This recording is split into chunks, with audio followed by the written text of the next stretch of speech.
right now, Governor Greg Abbott has ordered the National Guard to install more razor wire along the border of Texas and New Mexico. The Lone Star State, once a bastion of self-reliance and resolute borders, finds itself under siege. A relentless tide of migrants washes over the Rio Grande, their numbers exceeding the capacity and resolve of overwhelmed federal agents. Hundreds of migrants after they broke through a razor wire fence in El Paso. Is to hold the Biden administration accountable to the laws that exist on the books in the United States of America. Not just blaming Biden, the Texas governor has finally come up with a smart plan to stop illegal migrants once and for all. Will this be enough, or will this fail to stop the chaos happening at the border? To know the answers, you need to understand from where this crisis all began. Before we move forward, we would like you to subscribe to the channel and like the video. Many might think that the crisis at the border is a new phenomenon, but this dates back to centuries. Back in 1848, the Rio Grande River solidified as the new border between the United States and Mexico. For years, Mexicans crossed this line, with some working as cowboys herding cattle, while others sought fresh opportunities and a new beginning. El Paso, a quaint town in 1880, flourished thanks to the influx of Mexican migrants who contributed to its growth and vitality. However, the landscape began to shift. Revolutions in Mexico forced refugees to flee northward, seeking safety and stability. In response to increasing smuggling activities, the United States established the Border Patrol in 1924, marking a departure from the era of a relatively open border. The onset of the Great Depression in the 1930s brought hardship to both nations. The worker program ended, and the United States saw a surge in undocumented immigrants, numbering over 1 million by 1986. The pivotal turning point arrived in 1994 when Mexico's economy crashed, prompting a mass exodus of individuals heading northward in search of better prospects. El Paso, once a beacon of hospitality, grappled with strained resources, overwhelmed services, and overcrowded schools. The United States responded by deploying hundreds of new Border Patrol agents, shifting its focus towards security rather than maintaining an open border policy. After the 9/11 attacks, things changed a lot at the border. They made a new department called Homeland Security, and they hired a bunch more Border Patrol agents. They started building walls and fences, especially in the cities along the border. In 2006, they passed a law called the Secure Fence Act that gave a ton of money to build hundreds of miles of new fencing. But some people worried that this was hurting the environment and that the walls might not really stop people from coming over. Then, in 2008, the economy got really bad, and there weren't many jobs.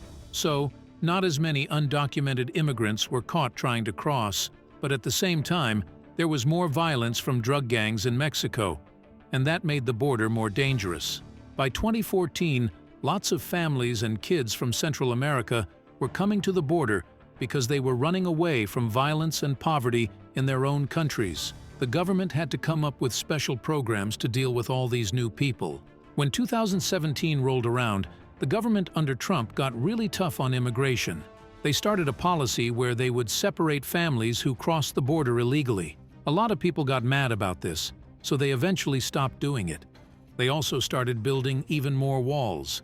Then, COVID-19 happened in 2020, and that made fewer people want to cross the border because of travel restrictions. But immigration is still a big deal in the U.S., especially along the Texas-Mexico border, where they have to think about security and helping people at the same time. But now things have been out of control for the past 2 years, and 2024 has been tough for both the federal government and the Texas state. Hundreds of migrants after they broke through a razor wire fence in El Paso, according to Customs and Border Protection. Before we move ahead, we would once again ask you to like the video and subscribe to the channel. Texas Governor Greg Abbott put up new sharp wire at the U.S.-Mexico border in March after a big group of migrants broke through wire fencing in El Paso and overpowered the National Guard. Members of the Texas National Guard tried to stop that group of migrants as they broke through the fencing in El Paso. Videos on social media showed what happened.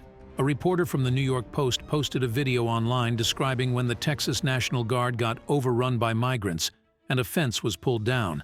A spokesperson for U.S. Customs and Border Protection, CBP, in El Paso, said that the surge of migrants started around 11 a.m. They broke through Texas National Guard wire barriers between the Rio Grande and the border wall, near Midway Drive and Loop 375. Abbott, who said the fight isn't finished after the Supreme Court's temporary removal of sharp wire, announced on social media that more sharp wire and National Guard soldiers were being added in El Paso. More Texas National Guard soldiers and more sharp wire were put up at the border this weekend in El Paso. We're still strengthening border barriers and stopping illegal immigrants. Texas is standing firm, Abbott wrote. Tensions between Texas leaders and the federal government over handling illegal migration across the southern border have grown in recent months. The Supreme Court allowed federal agents to remove sharp wire ordered by Abbott, causing a strong reaction from Abbott, who called it an invasion, and said, Texas has the right to defend itself. There are also worries about the sharp wire and other barriers causing injuries and deaths, especially in places like El Paso, where migrants often try to climb over tall walls. David Stout, a county commissioner in El Paso's Precinct 2 for nearly 10 years, recently spoke out about Governor Abbott's actions at the border. Stout believes that Abbott and his team are purposely creating chaos to gain political advantage. They want everything to be chaotic, Stout explained. They don't want to see the real problems we face here. Their goal is to make it seem like there's chaos at the border, which fits their narrative. Regarding Abbott's decision to add more sharp wire, Stout criticized it, saying that what's really needed is bipartisan immigration reform. We shouldn't treat migrants like enemies in a war, Stout emphasized. They're not invaders. Our immigration system is what needs fixing. No matter how high we build walls or how much we militarize, desperate people will keep trying to find safety here. We've been trying that approach for years, with more border patrol and harsher laws, and it hasn't worked. What we need is bipartisan reform, like the Dignity Act. We need smarter policies, not more wire. Meanwhile, the number of people crossing the southwest land border in Texas was around 260 in January, lower than in December, but still one of the highest rates in the country. This has led state officials to take matters into their own hands. The decision to add more sharp wire also comes after legal battles over Texas Senate Bill 4, which gives local and state law enforcement the power to arrest and deport migrants suspected of entering Texas illegally. Governor Abbott's stance on border security has garnered attention, especially his recent decision to install additional razor wire along the U.S.-Mexico border. However, Abbott has also expressed reservations about the effectiveness of physical barriers like walls in addressing immigration issues. He believes that a more comprehensive approach is needed, one that includes increased law enforcement presence, technology upgrades, and cooperation with federal agencies.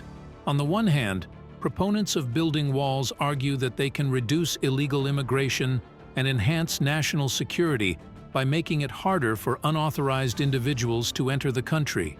They point to examples where border barriers have led to decreased crime rates in nearby areas and improved safety for residents. Former President Donald Trump, a vocal advocate of border walls, has supported Abbott's efforts to strengthen border security.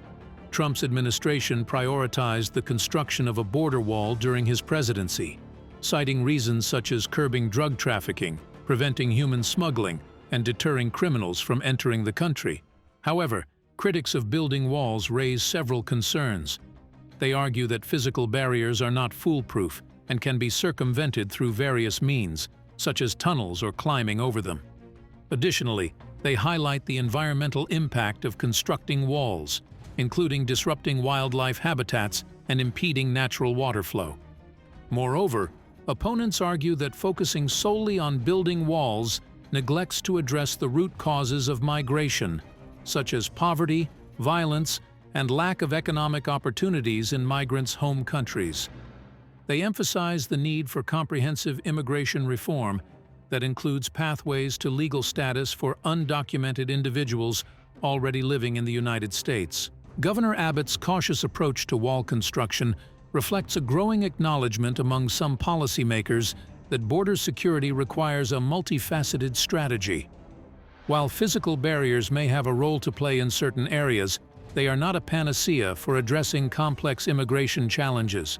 The debate over building walls at the border encompasses various perspectives and considerations. While proponents argue for enhanced security and crime reduction, opponents highlight concerns about efficacy, environmental impact, and the need for broader immigration reform. Governor Abbott's position underscores the importance of striking a balance between border security measures and addressing underlying immigration issues comprehensively. Will this strategy work for Abbott? What do you think? Do let me know in the comments, like the video, and subscribe to the channel.